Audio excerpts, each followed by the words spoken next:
Welcome to Living Your Greatness. Each episode, we bring on great people to inspire you to achieve your greatness. We discuss topics all related to health and wellness.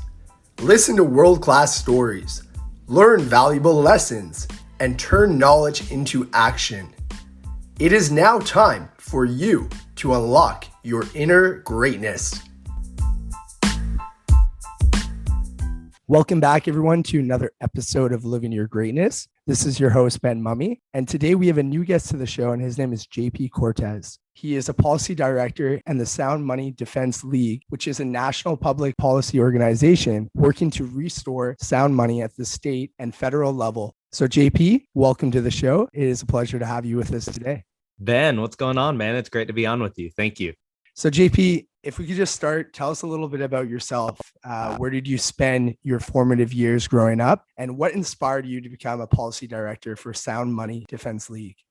I was originally born in Queens, New York, which is kind of the heart of New York. I was born, in near Jackson Heights and Elmhurst, which is kind of immigrant central, right?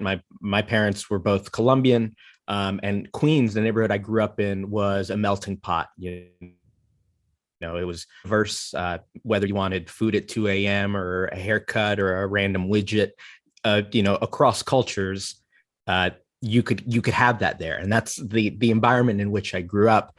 And there are still things about New York I still take with me. Huge Mets fan, for example, big baseball guy. I recently saw that you had on Theo Fleury, and a big Rangers guy here. So everything going on, it is a very exciting time for some of these New York plugs that I still have. So growing up in New York, and I moved down to Alabama to get my undergraduate degree at Auburn University, which is down in a small, very small country town down in Alabama.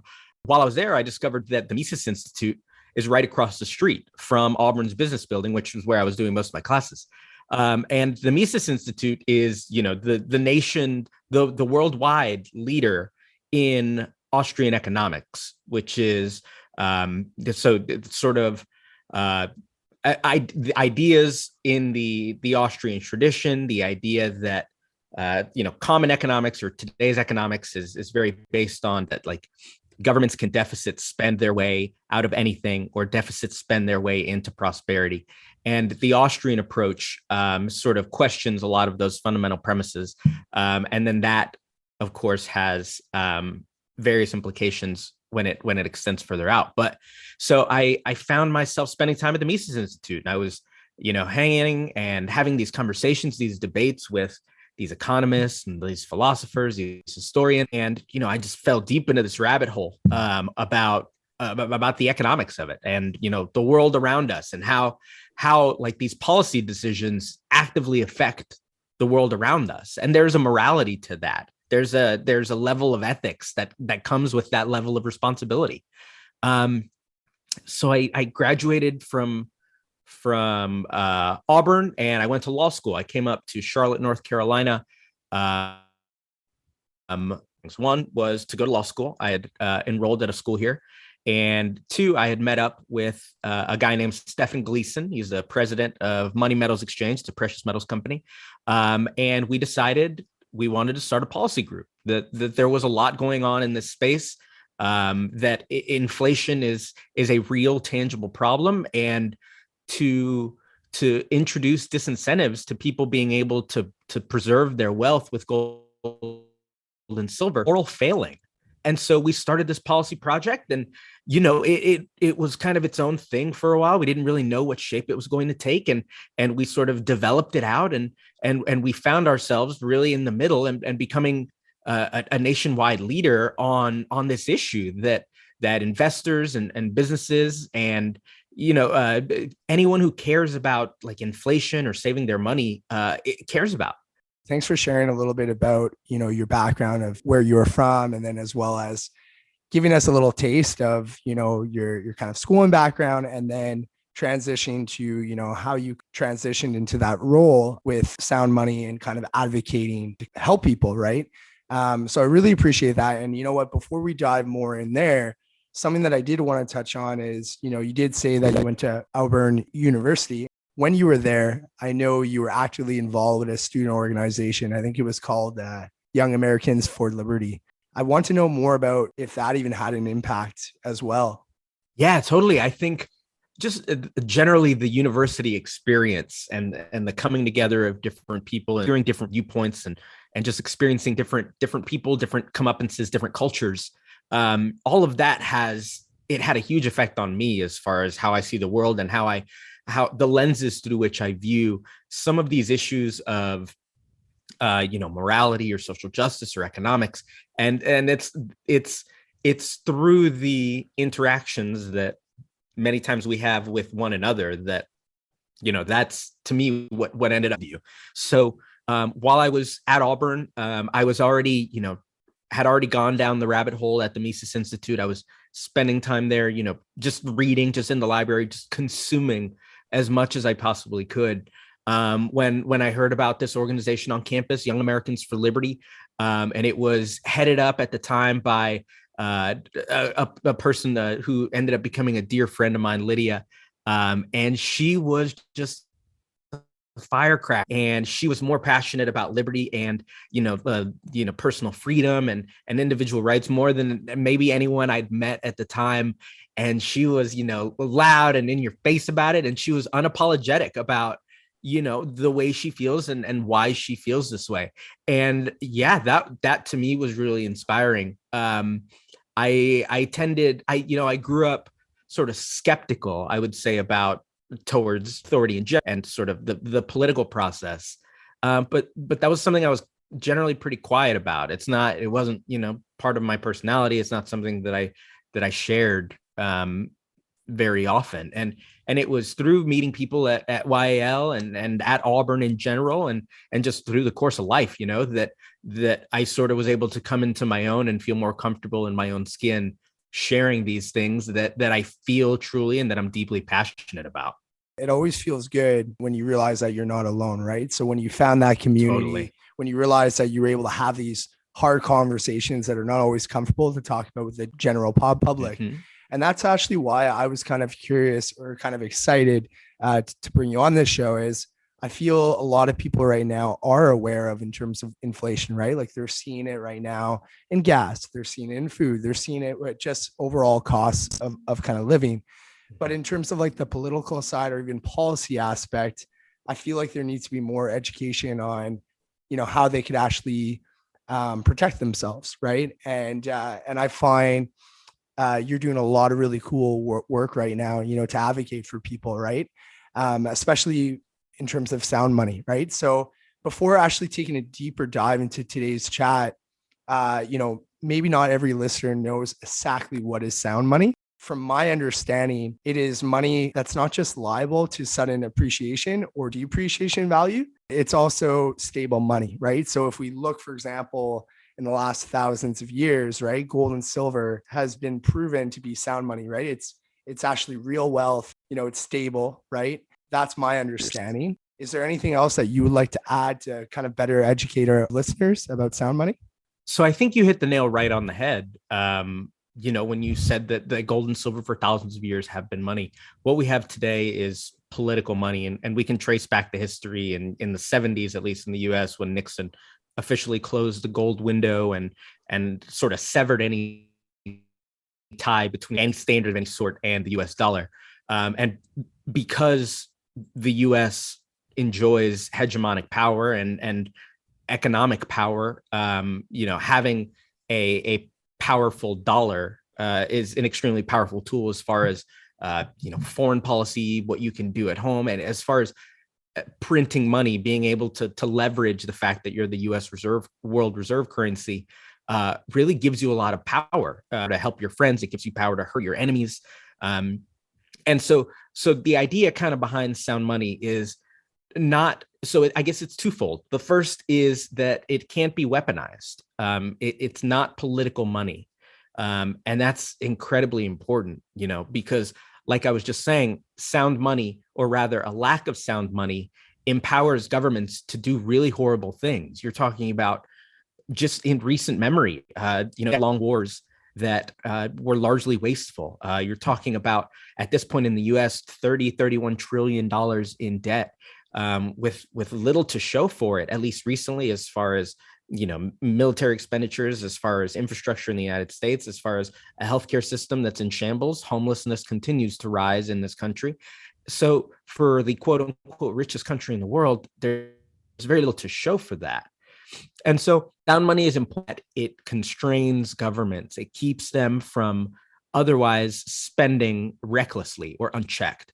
The second leg of sound money, and why that's important, is that it provides people the ability to plan, right? Economies and markets aren't big machines. They're just made up of individuals like you and me, actively employing our ends to meet, or actively employing our means, whatever ends we desire, right? So if I know that the money that I have in my wallet today is going to be worth half tomorrow, my spending patterns are going to change. I'm not going to invest. I'm going to quickly be trying to get rid of my money while it has value. And so this sort of inflationary environment changes the way societies are structured. Infrastructure isn't built. That process of capital accumulation can't take place. This inflationary environment, it's a hamster wheel, and people are forced into consumerism. They're forced into commercialism. This is the degradation of society. It's money, second to language. There's you and I communicating right now, and the way we're doing that through verbal communication is obviously, I would say, the way humans mostly communicate. This is what we're doing right now. But second to that, money is the single biggest communicative tool that we have as humans interacting, because money, real money, is not just fake pieces of paper. It's not just the government waving a wand and deciding, oh, now these pieces of paper are money. Money carries information. There's signals about what is important to us, about what we value, about what our marginal utility out of that asset or out of that good would be. These are, metrics that actually carry information. And when the government obfuscates those signals between people, it makes it impossible to communicate.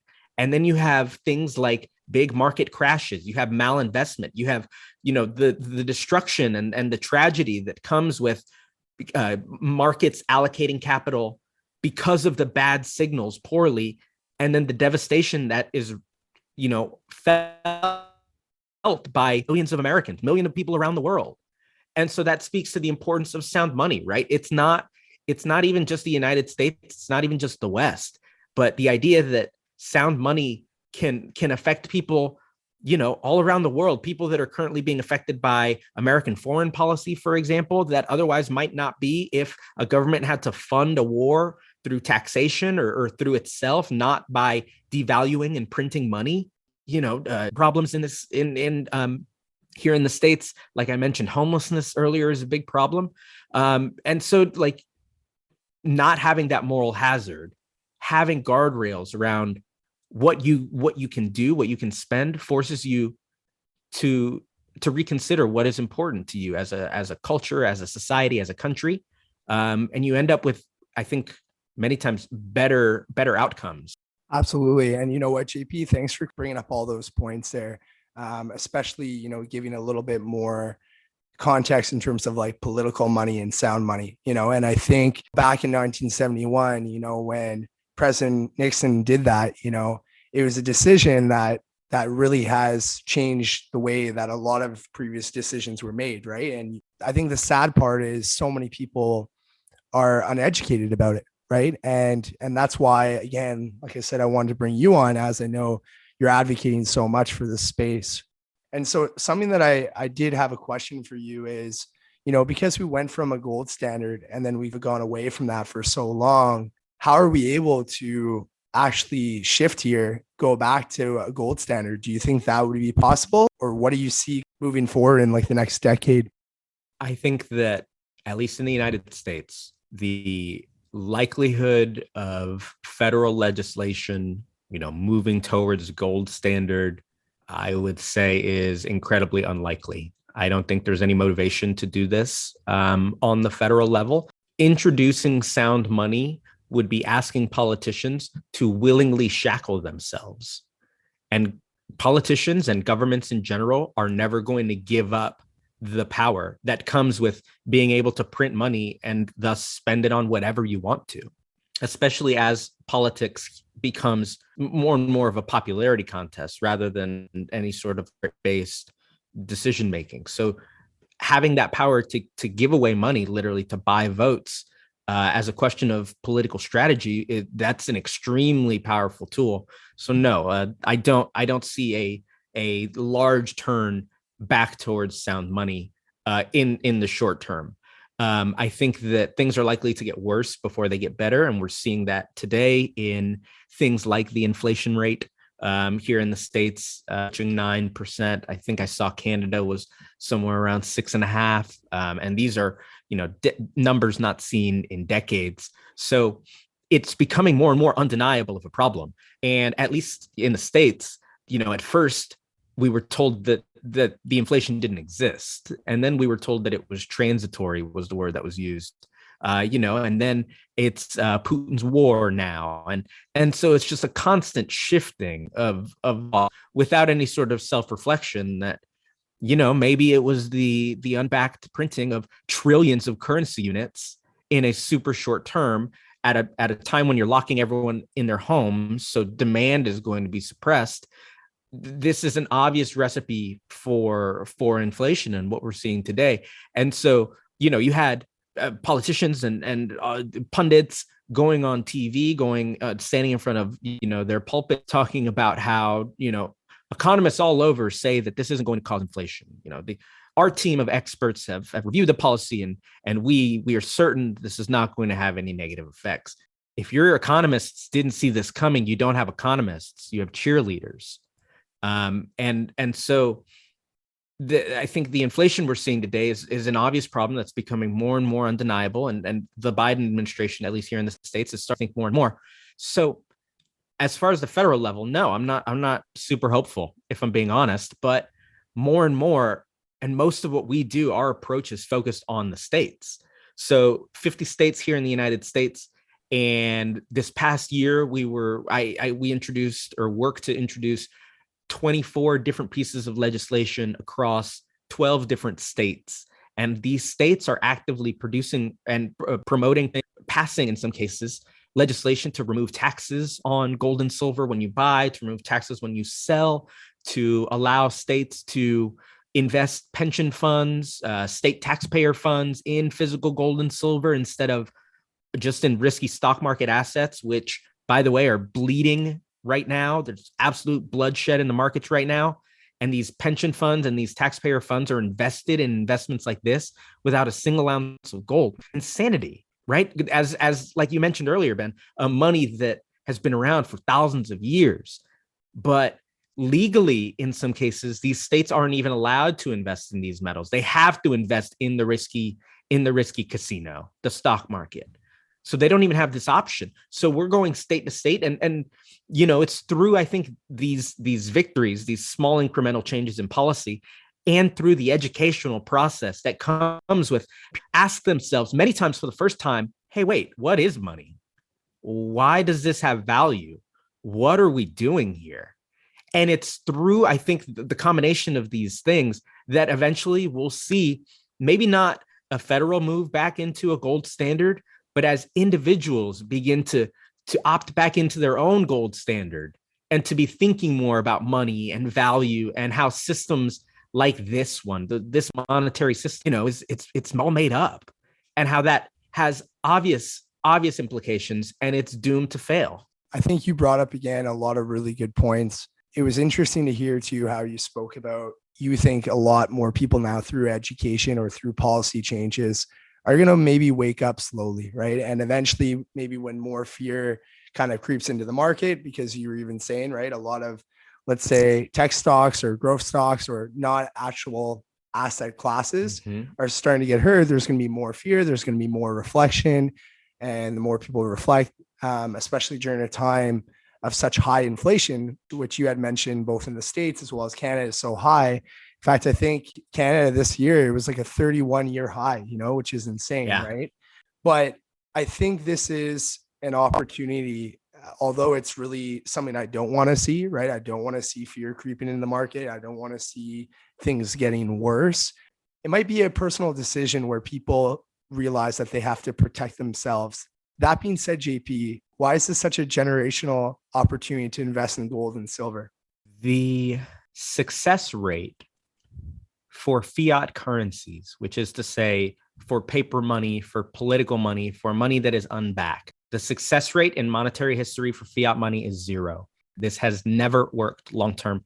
It always fails every single time. And sometimes you can do accounting shell games, and sometimes you can pump easy money into your economy and continue to feed it until one day it will eventually and finally croak. That is proven, time tested over the course of hundreds of thousands of years of economic history.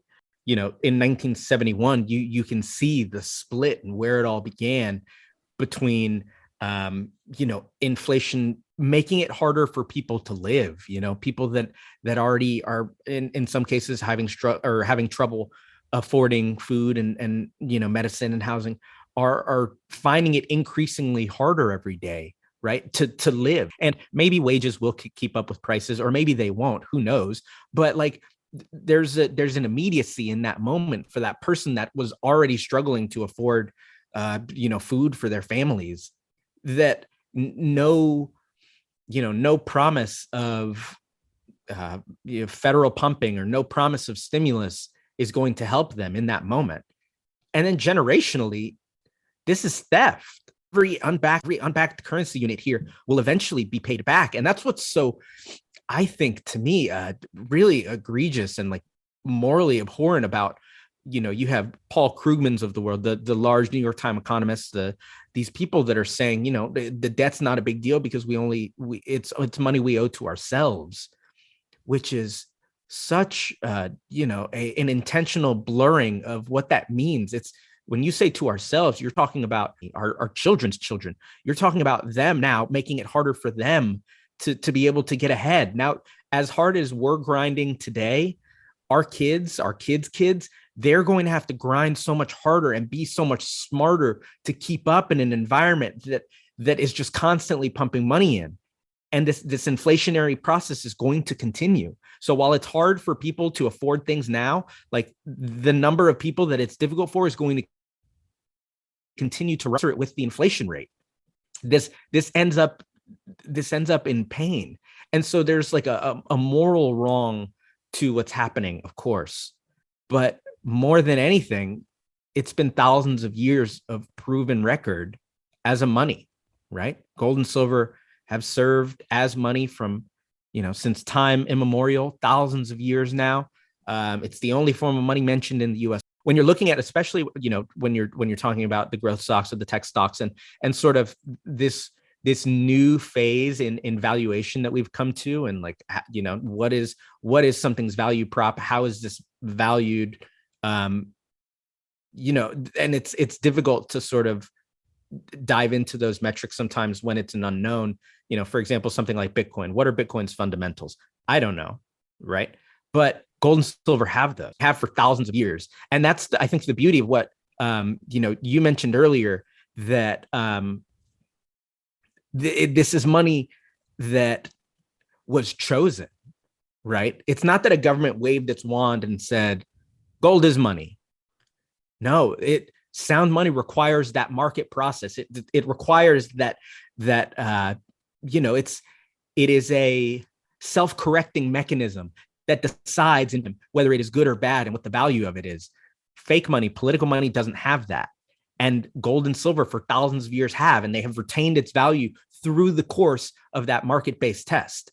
So if you're looking for something over the long term, right, thousands of years worth of history, gold and silver are sound money for that reason. And then just for a little financial nugget, the gold to silver ratio right now, silver appears to be severely undervalued, especially if we're going into electrification. And if you believe that, your nickels, your cobalts, your silvers are the future with EVs coming out and sort of ESGs, all of those government policies, base metals are going to be a really good place to be, I would say. So that's just my little my little my finance bit. I'm glad you brought up silver. And the reason why is because silver is also known as like a poor man's gold, right? And we've spoken a lot about that things are getting more expensive for people to afford even food, living and stuff. So Yeah, basic silver needs. silver is definitely a good area that if you can barely even afford gold right now, that's definitely a really good metal to actually invest in. However, it is important though for all of our listeners listening, it can be very volatile, silver, right? Sure. So if you make that decision to have more silver than gold, silver is more volatile. I'm glad that you mentioned that. And I'm glad that you gave that little nugget. So I appreciate that. JP, something that I want to move to next is I know you've said again and again that Ron Paul is someone that you really admire. Could you share with us who he is and what valuable lessons he has taught you? So Ron Paul was a former congressman out of Texas, a representative out of Texas. And he was a longtime politician in American politics. He was sort of known as like this kooky old man. He was an OBGYN. He was military, and then he worked delivering babies for a long time. Excuse me. And he became famous. He was sort of known, through the halls of the Capitol as Dr. No, right? Because he was constantly voting no on all of these bills, all of these spending bills, all of these foreign aid bills, all of these domestic program bills. So he earned the moniker Dr. No. And like I mentioned earlier, I was at best politically agnostic. And I was actually assigned Dr. Paul as in a high school project for a government class. And it was, through the course of putting together this little PowerPoint, the night before it's due in high school for this project, that I'm just kind of reading through, and I'm finding that a lot of these things resonate with me. These ideas of individual liberty and responsibility, and the way markets work, and how war is an incredible moral wrong and something that should be avoided at all costs, and how toleration, being able to tolerate is something that I think something that he championed well. And by that, what I mean is his ability to say, and this is me as him, I'm a good Christian man. I don't necessarily want X or Y in my life, but the idea that the government should ban it, that the government should be trying to shape culture and morality, that is not a role for the government to play, even if I personally might not like whatever X, Y, or Z is. And that sort of led me down the path of the market. It was the econ that I really fell into, and that I realized that not only on top of any sort of moralities or ethical issues you might have with a central body governing state, there are also massive efficiency issues that come with having a government run things, with moral hazards, with their inability to calculate cost and really make effective and efficient decisions. And a lot of that gets lost in the centralization of power, which is the philosophy behind the economics, right? The Hayek was an economist who said, who wrote about the decentralization of knowledge. He called it the knowledge problem. The idea that centralized knowledge, knowledge is dispersed across an economy, across a civilization. And so to centralize knowledge limits literally the amount of knowledge possible.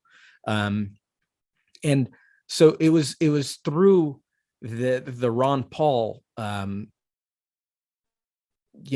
was where I dipped my toe into the pool. But through all of that comes like a really sort of deep dive into Austrian economics and market economics, and the philosophies of morality and ethics, especially as it pertains to things like printing money and things like central banking.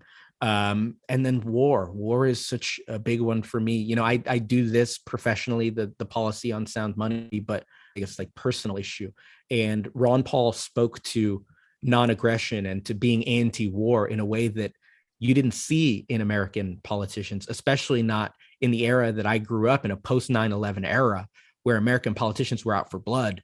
And you didn't really see a lot of that at the time. And so it was inspiring. I found that my worldview was influenced by this kooky old man, that everyone was sort of laughing off as, the crazy old guy. But the crazy old guy was right. And we're seeing that over and over again. We're seeing that now with inflation. Like Ron Paul's been talking about inflation for forever.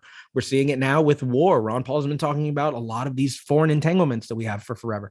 Like we're seeing all of these things that libertarians generally have been talking about for forever, that, the right and the left are both like, why is this happening?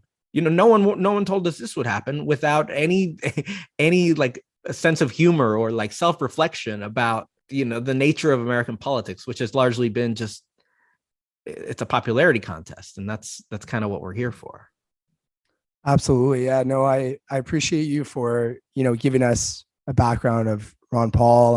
Another guest on my show that has actually worked closely with him was Daniela Camboni.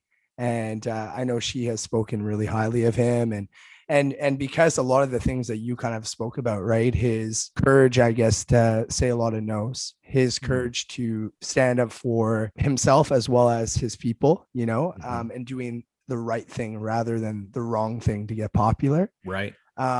So, and there's something in that, right? That's sort of the nature of like policy.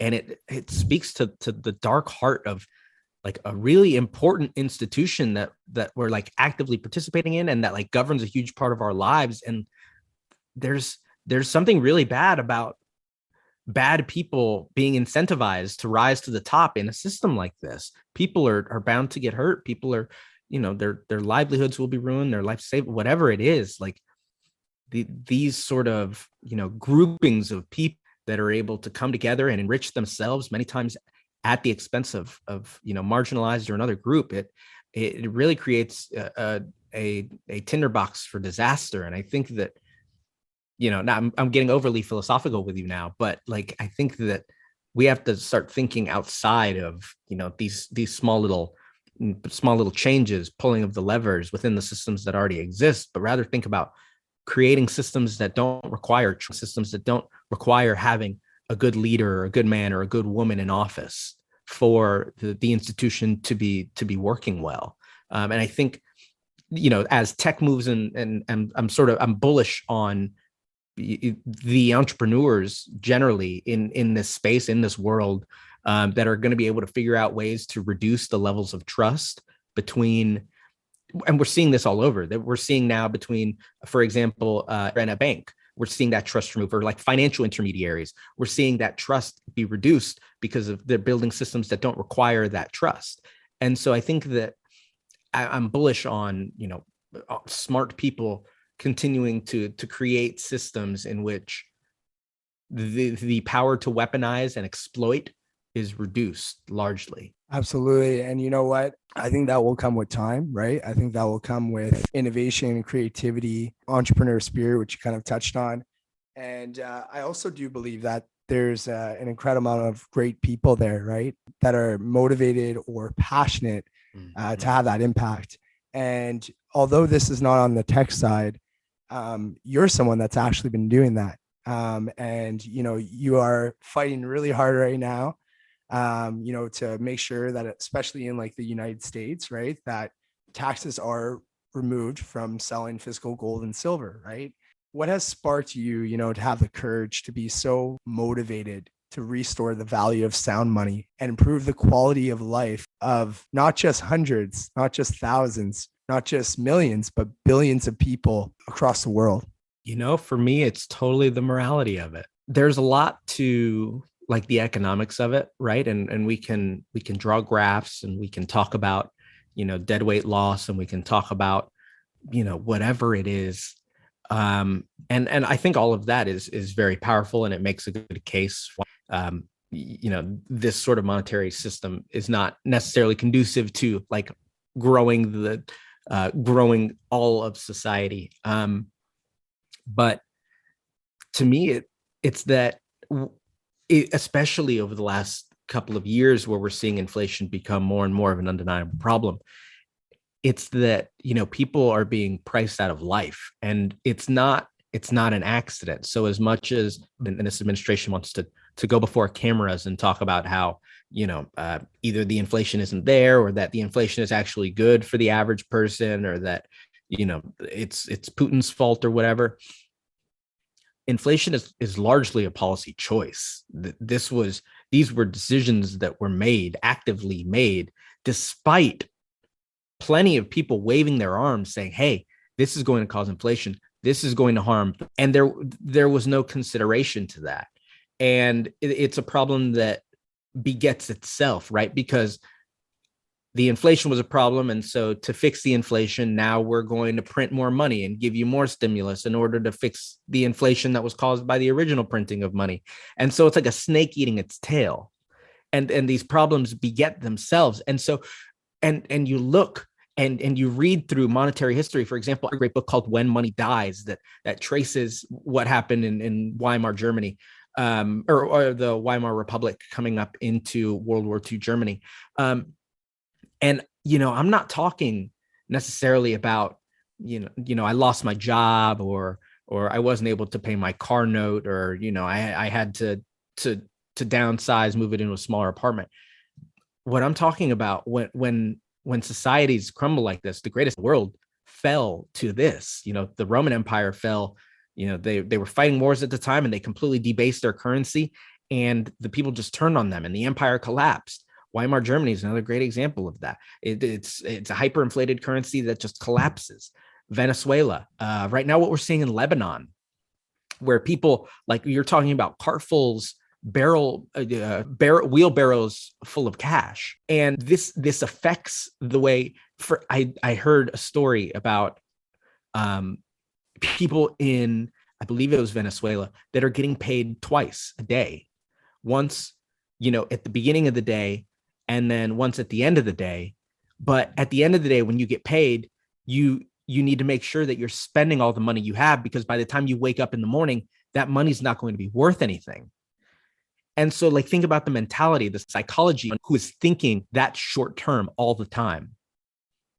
This is not conducive for societies growing up. That's not conducive for increasing of living standards. It's not conducive for lowering mortality rates. Societies thrive, and they're able, great technological advances are able to be made. Medicine is able to be discovered. Great inventions are able to come about. The certainty provided by sound money. This is what allows a civilization to flourish. And so when I came into it, I found that there's a moral obligation. There's an imperative here to talk, to educate, to wave my arms and cry out to anyone willing to listen, to say, hey, this is a wrong. And there are a lot of, rich, wealthy, powerful people that are benefit of monetary power at the expense of others, not just Americans, all around the world. This is a wrong that should be addressed. And I think that, that on top of what we were talking about earlier, where, you, through the course of your life, you meet these people who inspire you and give you courage to be yourself, or to be loud, or to be boisterous, or to be, conflict minded, because sometimes you need to have that level of conflict in you. And it's each of these interactions with any of these given people are the brushes that paint the worldview in its entirety. And so that's what it's been, a great combination of what I find to be like an extremely strong moral issue, on top of being blessed that, I've had so many people come into and out of my life that have taught me how to comfortably be myself while, being passionate. Thank you, for expressing, your honest thoughts, and sharing your why behind what you're doing. You spoke about the whole morality, right? And how that's driving you to stand up, right? And to have courage. But you've also mentioned too, that there's been a lot of people that have helped you stay strong and have the conviction to stay standing, even when things are hard. So I really appreciate hearing that. And I'm sure all my listeners do as well. And so something that I actually want to move to next, JP, is the whole purpose of this podcast is to inspire millions of people to achieve greatness and improve their overall personal well-being. So what is your definition of greatness? My definition of greatness has to be that it's entirely subjective. I think that greatness looks different to each person. To me, I can tell you that to me, it's freedom. You know, having the freedom to pursue the projects you want to pursue, to sing the songs you want to sing and dance the dances you want to dance, having that level of freedom and autonomy in your life, be it in the course of a job or the course of a relationship or a friendship or whatever that interpersonal relationship dynamic is, being able to be unapologetically an unadulterated version of yourself, I think is, to me, what it is to be great. You know, not self-censoring, being, not being an antiseptic version of yourself that maybe your job wants you to be, or your parents want you to be, your partner wants you to be. I think there's being unapologetically yourself and flying your flag in ways that, maybe it will ruffle some feathers and maybe you will kind of edge up against some of those boundaries. But I think that's what being great is. It's having the freedom and I think the willingness to do that. That's beautiful. Having the freedom to be your authentic self. And even if it's hard, staying true to you. Right. So that's it. That's my kind of recap of your definition. So JP, my next question is, who is a future guest that you would like to see on this show? Future guest that I would like to see on this show. Okay. If just keeping in the hockey theme, seeing Mark Messier would be cool. Having him come on would be pretty rad. You and I had some great conversations when we were out in Vancouver last week or a couple of weeks ago about like hiking and backpacking. And I don't know if you've ever seen like Free Solo or if you've ever seen any of those.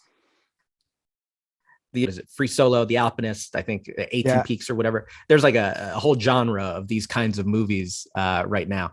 So if you could ever have on any of those guys, Alex Hanold, Jimmy Chin, I think his name is, like any of those guys would be incredible. And I bet, the guy that free soloed El Cap would have really interesting thoughts on what greatness is. Well, I think those are some great suggestions.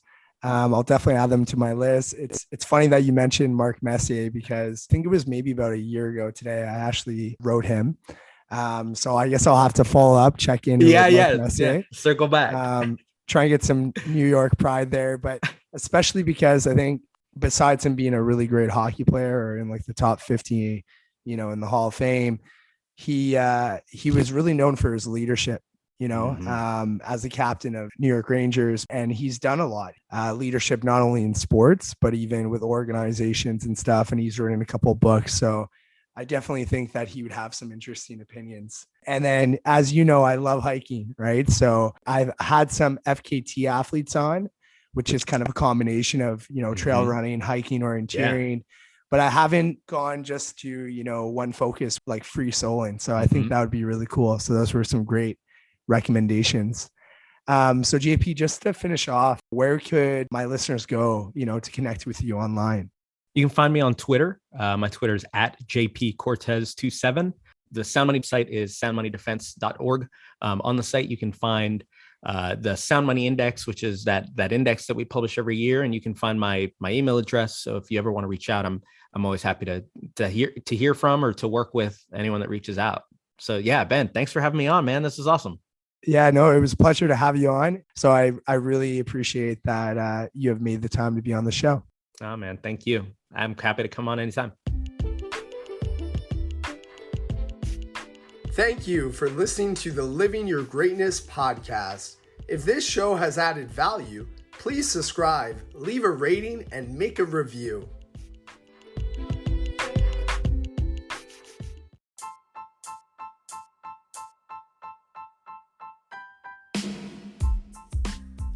This podcast is for informational purposes only and is not to be considered personal, legal, or investment advice or a recommendation to buy or sell securities or any other product.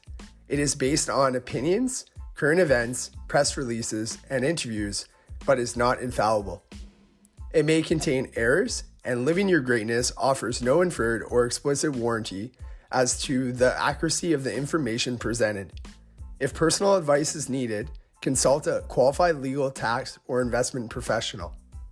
Do not base any investment decision on the information contained on Living Your Greatness or our videos.